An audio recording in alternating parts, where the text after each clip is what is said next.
울산시장 선거 개입에 나섰던 인물들이 나서고 있는 상황이거든요. 이게 세상에 말이 됩니까? 거꾸로 가다 한참 거꾸로 가고 있지. 제가 두 번 다 갖춰라는 사람을 데려온 것은 이준석이가 필요한 것이 아니고 그 정적 자산이 필요하다고 생각했기 때문에 이거 특급 비밀인데 가르치면 안 되는데.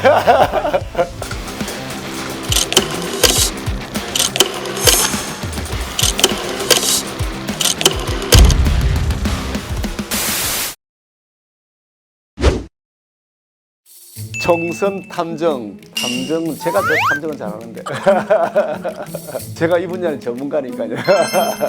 평상시 자세 그대로 일상생활 대화하듯이 늘 하는 거니까 뭐 방송이라 특별히 뭐 유별나게 그런 일은 아닌 것 같습니다.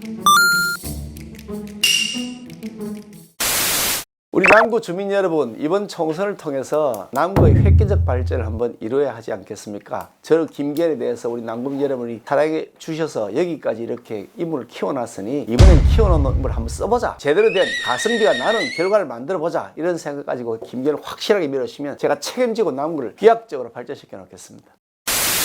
2018년에 낙선하셨죠. 아, 낙선했죠. 예. 그때 낙선이 인생에서 처음 떨어진 겁니까? 시험도 떨어지기도 하고 당내 선거에서도 떨어진 바는 있었습니다. 시험에서 떨어진 적이 있어요? 대학교 들어갈 때 한번 떨어졌죠. 자주 떨어졌습니다.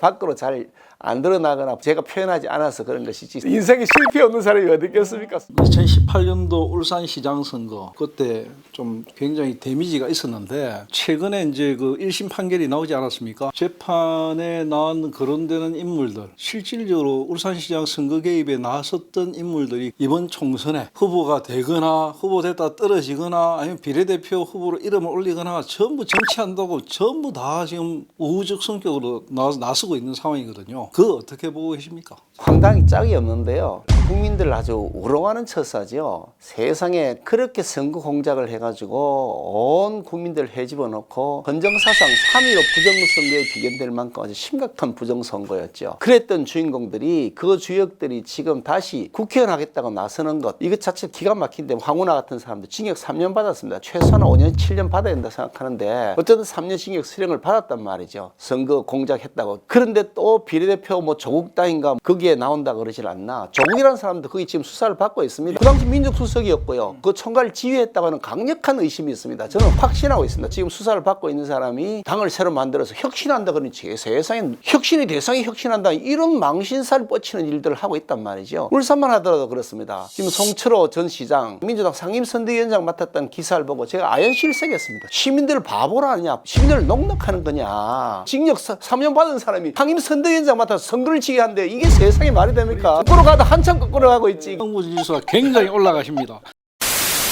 당대표 그만두고 나서도 그때 당시에 여러 이야기가 많았는데도 불구하고 김기현 대표의 희생이 있었기 때문에 지금 국민의힘이 어느 정도 다시 올라서는데 촉매기 자리가 됐다 이렇게 평가를 했거든요. 그런 부분에 대해서 어떻게 생각하십니까? 저는 지금 생각해도 제가 올바른 선택했다 확신하고 있습니다. 그 이유는 우리 집권당의 그런 그 얼굴이라고 해야 되겠죠. 늘 이제 언론에서 당을 대표하는 인물 그런 분이 비영남권이었으면 좋겠다고 하는 수도권의 강력한 요구들이 있었습니다. 사실 영남이 무슨 죄 지은 것도 없습니다. 저로서는 사실 억울하고 화가 난 얘기긴 하지만 이 총선 승리라고 하는 대의를 위해서는 이보 전진을 위한 일부 후퇴가 필요하겠다는 판단을 했던 것이고 결과적으로 보니까 저희 선택이 옳았다. 그래서 우리 당 지지율도 그 당시보다는 좀 더 상당히 선전하고 있다는 평가를 받고 있지 않습니까?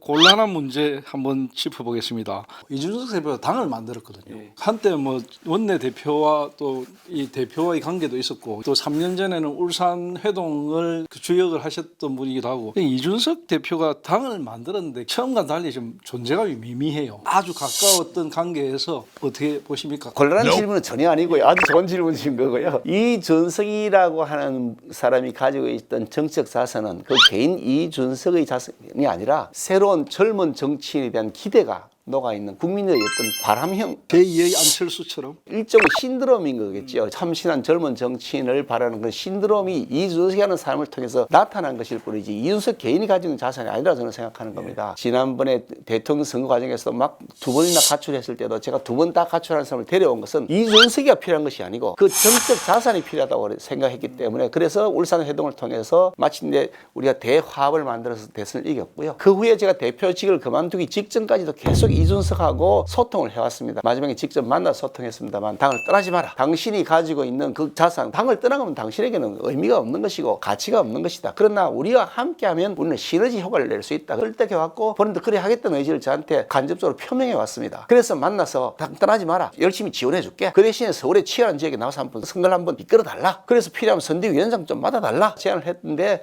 본인이 거부하지 않았거든요. 그 후에 제가 대표직을 그만두게 되니까 이제 그것이 다 사실 없어져 버린 것이 되고, 그러면서 본인이 떨어져 나와 새로운 당을 만들었는데, 근데 우리 당은 좀 사실 안타깝긴 합니다. 젊은 정치 자산을 플러스로 해서 갈 수 있었는데 그걸 잃어버렸다. 좀 안타까운 마음입니다.